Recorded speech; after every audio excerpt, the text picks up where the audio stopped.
You have to make your product easy to understand, easy to roll out, and easy to monetize.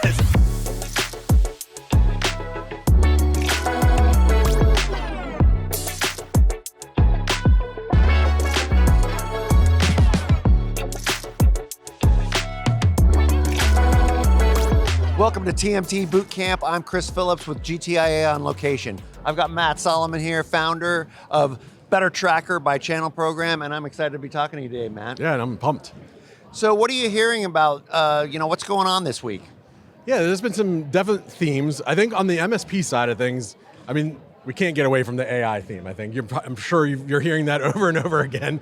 But it's really interesting to hear the MSPs talking about the importance of AI. But I heard a question posed and it was like, are you actually investing in AI? And the answer was no.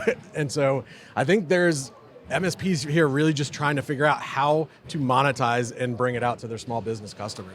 So you're tracking hundreds, maybe thousands of different vendors right now and channel relationships. What do you see that's changed over the last 12 months? And what do you think is going to happen over the next year or so?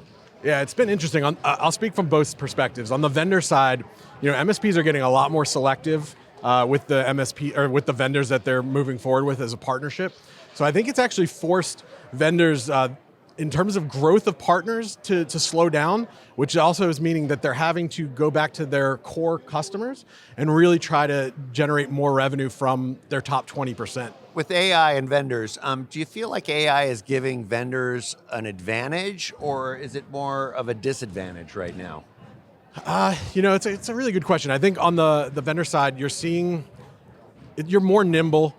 People can literally create a product in like 30 days now, with AI, but I think it's creating a lot of noise as well. So I think at the end of the day, there's an advantage because you can be nimble, you can change things on the fly versus a conglomerate who would probably take 3 months, 6 months to do something.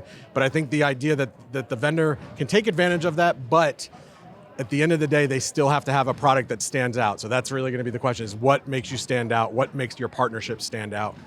Since you're tracking so many vendors, what advice do you have for maybe a new emerging vendor on how to, get into the channel quickly?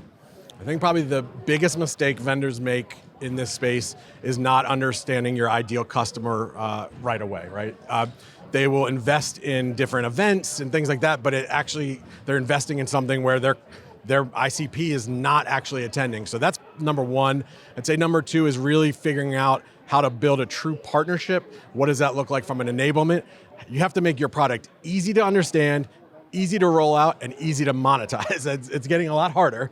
And maybe the third thing would be, I have it written down, would be around just making things, I guess it's really just comes back to making it easy. Well, and we've heard for a long time that that's one of the number one reasons why people buy from vendors. So I'd be remiss if I didn't ask you about the SaaS Ecosystem Advisory Council. You've been a member for a while, so do you have any updates on what the council's been doing and what you're up to? Yeah, I mean, we've been putting together a 5-step framework really to empower MSPs to make better decisions around their technology stack. And it really fits into the theme of MSPs being a lot more focused on not just buying the shiny object. You're gonna hear, we talk about that quite a bit. And one really interesting stat that we've been able to build out is despite AI coming in, the technology stack is not decreasing. We're seeing an average MSP, if you look at applications and SaaS products, 96 applications and SaaS products that they're using. And they will tell you I'm making up this number, but they're not thinking about all of the applications. They're thinking of the traditional vendors here. They're not talking about Zoom, Adobe, Canva. These are all part of your stack technically, and they're contracts and subscriptions. And what's happening is there is a consolidation on the traditional vendors, but because of AI, the AI increase of applications is going up. So it's a mix. So some going down, some going up. But we are giving them the framework to make better decisions at the events or when they're doing demos and things like that. We're giving them the questions they should be asking, the things they should be thinking about from the start of the relationship and partnership to the very end.